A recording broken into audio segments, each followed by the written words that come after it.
हाँ भाई, राधे राधे। आइए देखिए, ये जो हमारे पास चैप्टर नंबर 10 है, इस चैप्टर नंबर 10 में कितने मार्क्स का है? 5 मार्क्स का है। कितने का है? 5 का।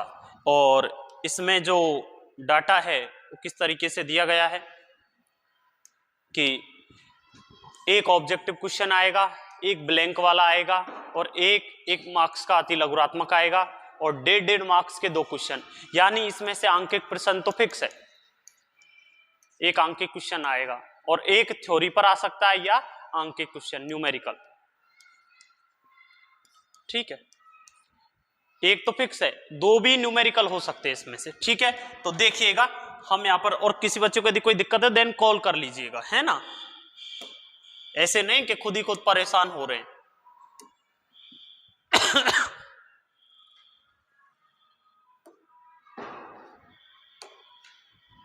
आइए क्वेश्चन नंबर 1 देखिए इसका। हाइजेन का तरंग सिद्धांत हमें क्या बताता है? हाइजेन का तरंग सिद्धांत हमें बताता है तरंगाग्र की, तो पहले में क्या आ जाएगा आंसर? डी, तरंगाग्र के संचरण की दिशा। दूसरा, कौन सी घटना प्रकाश की तरंग प्रकृति को शो नहीं करती? Photo electric effect. दूसरे में भी क्या आ जाएगा? डी।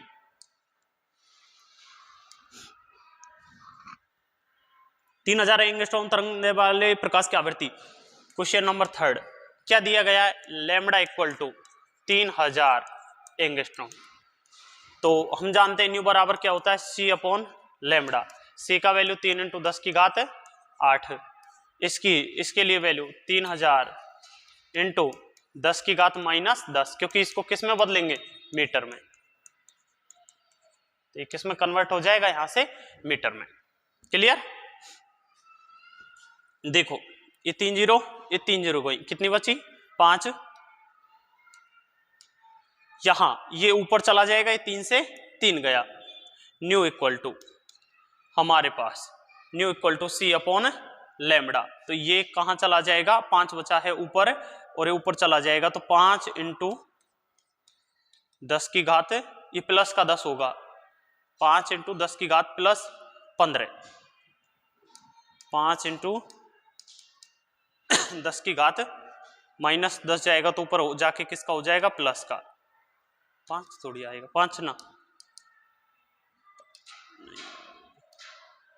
10 की घात 15, ओनली 10 की घात 15 ये बचेगा।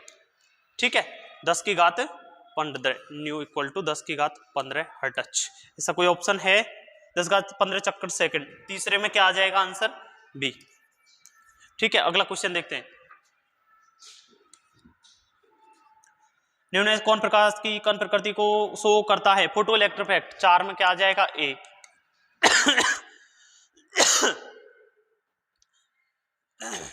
हाइजेन के तरंग सिद्धांत के अनुसार किसी तरंगाग्र पर स्थित एक बिंदु को माना जा सकता है नया तरंग का स्रोत। तो ऑप्शन कौन सा हो जाएगा इसमें? 5 में सी, 6। साबुन का एक बुलबुला किस कारण से कलरफुल दिखाई देता है? व्यतिकरण। 6 में ए, 7। 2 तरंगे कला संबंध कहलाती यदि उनके तरंग दैर्ध्य समान हो और कलांतर क्या हो? नियत। तो इसमें क्या आ जाएगा? डी, 8। यंग के डबल स्लिट एक्सपेरिमेंट दूरी आदि, और ये देख लीजिए ठीक प्रॉब्लम है ना, ये देख लीजिए एक्स एन इक्वल टू क्या होता है? N lambda D upon small D. इन्होंने क्या किया है अब? वो बात देखिए, इन्होंने क्या किया है? हाँ, बीच की दूरी दोनों स्लिटों स्मॉल डी कितनी कर दी? डी प्राइम इक्वल टू आदि d/2 and capital D prime equal to 2d। ठीक है, तो इसकी जगह कितना रख दें? d/2, और इसकी जगह कितना रख दें? 2d। तो ये 2 भी कहां जाएगा? ऊपर। तो ये कितना हो जाएगा? 2 × 2 4। तो कितने गुना हो जाएगी? 4 गुना हो जाएगी। कौन सा ऑप्शन है ऐसा? 8 में डी। 8 में क्या सही है? डी सही है। अगला 9 फ्रेनेल के प्रयोग, ये अपने आउट ऑफ सिलेबस है नहीं, ये डाल दिया गया है, फिर भी इसका देख लीजिए दूरी पर निर्भर करती है। तो हमारे पास beta equal to a + b lambda 2a n-1 into alpha. A option है। स्लिट द्वारा के प्रिज्म के बीच की दूरी, ये क्या होता है हमारे पास यहाँ पर ए। पर्दे से प्रिज्म की दूरी, ये क्या होती है बी। काल्पनिक प्रकाश स्रोत और से बीच की दूरी, ये होती है दोनों का ऐड, ए प्लस बी। और पर्दे से प्रिज्म के बीच की दूरी काल्पनिक स्रोत से, ये नहीं है। तो इसमें कौन आ रहा है, ए प्लस बी। तो क्या हो जाएगा, ए प्लस बी। अगला 10 में, किसी अवरोध के किनारों पर प्रकाश किरण के मुड़ने की क्रिया को क्या कहते हैं। 10 में आंसर आ जाएगा क्या, बी। क्या कहते हैं इसे, विवर्तन। क्या कहते हैं, विवर्तन। अगला ब्लैंक देखिएगा। ध्रुवन की वह घटना जो है बताती है कि प्रकाश की तरंगें कैसी होती हैं। ध्रुवन के कारण प्रकाश की तरंगें अनुप्रस्थ, क्या आ जाएगा इसमें, अनुप्रस्थ। अगला प्रकाश संचरण की दिशा तरंगाग्र के कैसे होती है, लंबवत, लंबवत। अगला नेक्स्ट, तरंग की तरंगदैर्घ्य जितनी अधिक होगी उसका विवर्तन उतना ही अधिक होगा। क्या आ जाएगा इसमें, उतना ही अधिक, अधिक आ जाएगा। नेक्स्ट, ध्रुवित प्रकाश जिस तल में दोलन होते हैं ध्रुवित प्रकाश के, उस तल को क्या कहते हैं, कंपन तल। पिछले चैप्टर में भी 8 में भी ये था क्वेश्चन। अगला हमारे पास पथांतर और कलांतर के लिए इसने क्या बोल दिया कि इनके रिलेशन क्या आता है। तो डेल्टा फाई इक्वल टू, हम जानते क्या होता है, 2 pi upon lambda into delta x. तो इसने क्या पूछा है, इसने पूछा है किस किस का, delta X upon delta phi, delta X upon delta phi. तो क्या आ जाएगा, लैम्डा अपॉन 2 पाई। तो ब्लैंक में क्या आ जाएगा, इस खाली जो जगह दी गई इसमें क्या आ जाएगा, लैम्डा अपॉन 2 पाई। ठीक है। अगला क्वेश्चन, व्यतिकरण के पैटर्न में अदीप्त और अथवा दीप्त फ्रिंजों की चौड़ाई का मान किस पर, चौड़ाई का मान होता है lambda D upon small D. ठीक है, एन लगाना चाहो तो लगा लेना, कोई दिक्कत नहीं। व्यतिकरण में संपोषी व्यतिकरण दीप्त फ्रिंज कितना पथांतर होता है, एन लैम्डा। अगला विनाशी व्यतिकरण के लिए कितना होता है, 2n plus half lambda, 2n plus half lambda. या फिर क्या लिख सकते हैं इसको अपन, ऐसे भी लिख सकते हैं 2n n plus half lambda by 2। अगला, दो कला सम्मत स्रोतों की आवृत्ति होती है समान, क्या होती है, समान। एक वर्णी प्रकाश में आवृत्तियों की संख्या समान संख्या होती है, ये आएगा यदि किसी को और ऑथेंटिक हो तो बताना। मेलस के नियम से संबंधित सूत्र लिखिए। आई इक्वल टू क्या होता है मेलस का नियम, I equal to I naught cos square theta. Where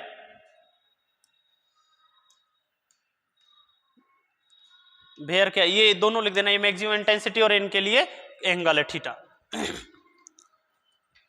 ये 22 में थोड़ा करेक्शन है, क्वेश्चन नंबर 22 में, क्या ये ध्वनि है, प्रकाश नहीं है, क्योंकि प्रकाश का तो ध्रुवन होता है। इसने बोला है ध्वनि का ध्रुवन क्यों नहीं होता, तो क्यों नहीं होता, ध्वनि की प्रकृति कैसी होती है, अनुदैर्घ्य प्रकृति होने के कारण इसका ध्रुवन नहीं होता। ऐसे लिख दोगे, अनुदैर्घ्य प्रकृति होने के कारण इसका ध्रुवन नहीं होता। किस प्रकार के विवर्तन में आपते विवर्तन, फ्राउनहोफर में, किसमें, फ्राउनहोफर में,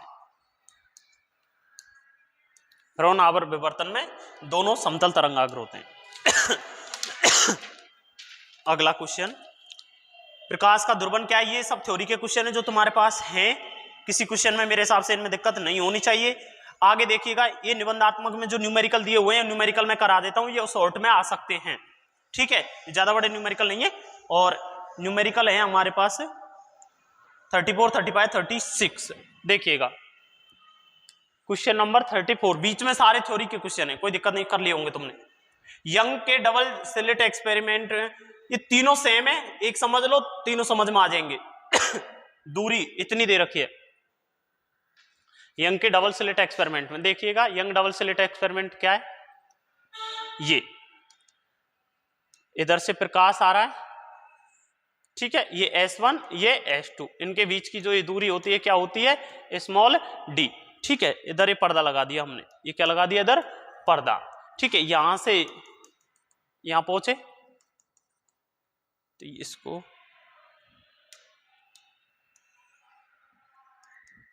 हो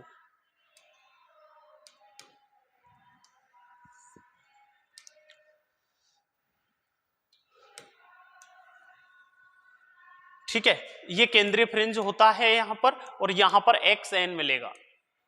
ठीक है, और ये पर्दे के और इसके बीच की दूरी कितनी होती है? कैपिटल D, और ये वाली कितनी है? Small d। ठीक है, अब देखिएगा क्या क्या दिया हुआ है।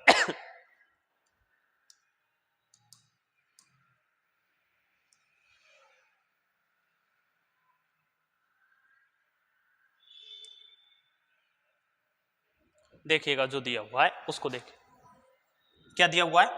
पहला क्वेश्चन ध्यान से सुनिएगा बच्चा, ध्यान से सुनिएगा, है ना। दिया जो गया है यंग के डबल झिरियों के बीच की दूरी, दोनों स्लेटों S1 और S2 के, स्मॉल d क्या दे दिया, कितना दे दिया? 0.48 mm। इसको कन्वर्ट कर लो मीटर में, तो इसको मैं क्या लिख सकता हूं? 0.48 इंटू 10 की घात माइनस 3 मीटर। और क्या लिख सकता हूं मैं इसको? 48 इंटू 10 की घात माइनस 5 मीटर, स्मॉल d इक्वल टू, ठीक है। और देखो पर्दा, तो ये कैपिटल D दे दिया। कैपिटल D इक्वल टू 2.4 मीटर, ठीक है, ये मीटर में। और केंद्रीय दीप्त अदीप्त फ्रिंज चौथी दे दी, कितनी? X4। X4 का वैल्यू कितना दे दिया? 1.2, बट सेंटीमीटर दिया है। क्या दिया है? सेंटीमीटर। तो इसको कन्वर्ट करेंगे किसमें? मीटर में। तो 1.2 इंटू 10 की घात माइनस के 2 मीटर, या मैं इसको ऐसे लिख दूं 12 इंटू 10 की घात माइनस के 3 मीटर। ठीक है, यहां तक किसी बच्चे को कोई दिक्कत थोड़ी है, नहीं होनी चाहिए। और इसको मैं और माइनर कर दूं ताकि दिख जाएगा सब। ठीक है, ये था। बोलो किसी को कोई दिक्कत नहीं है। अब इसका सॉल्यूशन करते हैं अपन। देखिए क्या होता है, हम जानते हैं XN equal to N lambda D upon D, और ज्ञात क्या करना है इसमें? लैम्बडा ज्ञात करना है, तरंग दैर्ध्य ज्ञात करना है। तो XN equal to N lambda D upon D, ये वैल्यू पुट कर देंगे। तो लैम्बडा इक्वल टू क्या आ जाएगा? XN into small d upon के N D, ये आ जाएगा। ठीक है, ये डाटा रख देंगे तो आंसर आ जाएगा। इधर देखिएगा एक बार, मैं इसको अब तो मिटा देता हूं। ठीक है, इससे अब कोई काम नहीं है।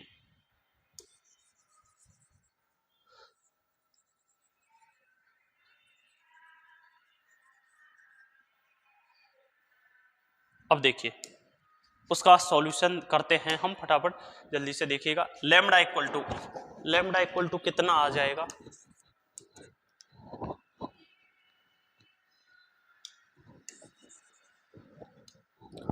लैम्बडा इक्वल टू XN का वैल्यू बोलो कितना है? X4 का वैल्यू 12 इंटू 10 की घात minus 3। Okay, D small d का वैल्यू कितना है? 48 इंटू 10 की घात माइनस 5 अपॉन क्या है? N का वैल्यू 4, कैपिटल D का वैल्यू 2.4। अब इनको काट लो। देखो ये 2.4 है, ये 24, 4 से ये कट गया 12 बार। ठीक है, 12 से ये कट गया 0.2 बार, 0.2 से नीचे पॉइंट बच गया, ये कट गया 6 टाइम। ठीक है, कितने टाइम कट गया? 6 टाइम। और यहां कितना बच गया? 0.1। ठीक है, अब उनको देख लो क्या बचा है, और कोई तो नहीं बचा है, नहीं बचा। ये देखो 10 की घात माइनस 3 और 10 की घात माइनस 5 कितना हो जाएगा? 10 की घात माइनस 8। लेकिन एक और है यहाँ पर, कितना? 10 की घात माइनस 1, तो 1 कट जाएगा, तो कितना बचेगा? 6 इंटू 10 की घात माइनस 8 अपॉन 10 की घात माइनस 1। ये इधर जाके प्लस का हो जाएगा, तो 6 इंटू 10 की घात माइनस 7 मीटर। ये क्या आ जाएगा? लैम्बडा। यदि इसको एंगस्ट्रॉम में कन्वर्ट करो 10 की घात माइनस 3 से ऊपर नीचे गुना करेंगे तो क्या हो जाएगा? कन्वर्ट करने के लिए 6 इंटू 10 की घात माइनस 3 इंटू 10 की घात माइनस 7 अपॉन 10 की घात माइनस 3। ये कितना हो जाएगा हमारे पास? ये तो एंगस्ट्रॉम हो जाएगा, ये 10 की घात माइनस 3 जाएगा तो ऊपर कितना हो जाएगा? 6 पर 3 0 एंगस्ट्रॉम। लैम्बडा इतना आ जाएगा 6000 एंगस्ट्रॉम। ठीक है, ये समझ लो। यदि किसी बच्चे को कोई दिक्कत है तो बता दीजिए, है ना, आराम से देख लो। और कॉल कर लेना, मैसेज कर लेना, ठीक है।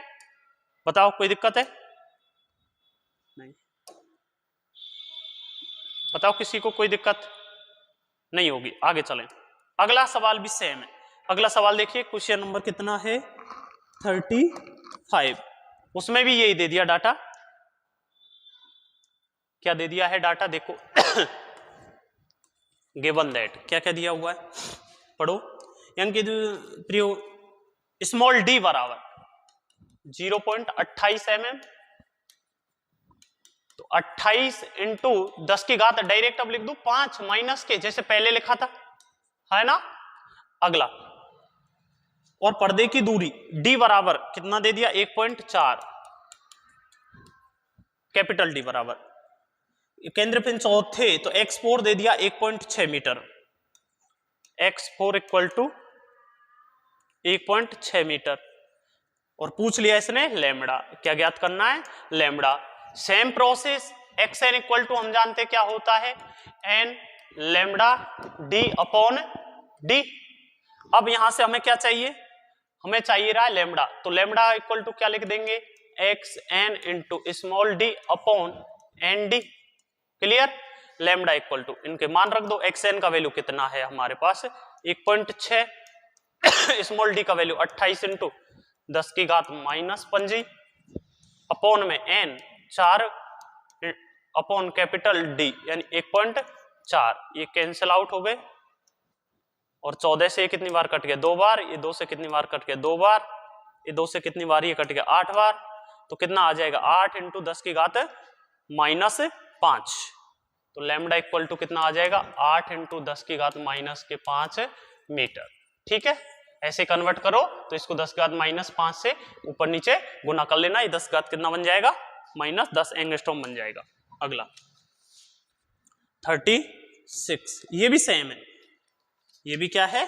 सेम दे रखा है। देखिएगा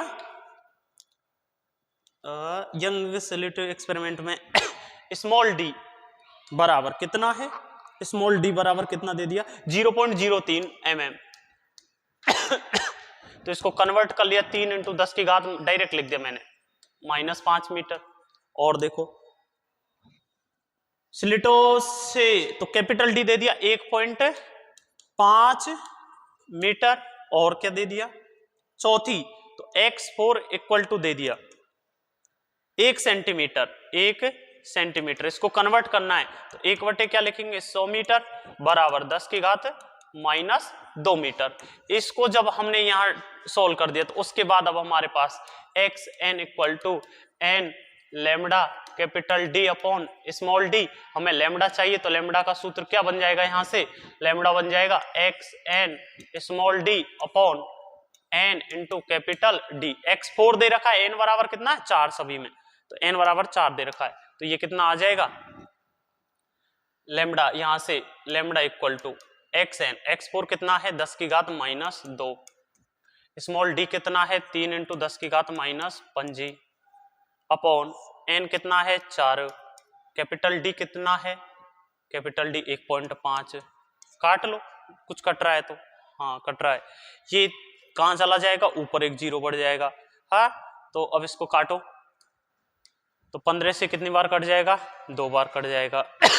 और ये 2 से ये 2 बार कट जाएगा। ये 10 की घात माइनस 7 बनेगा।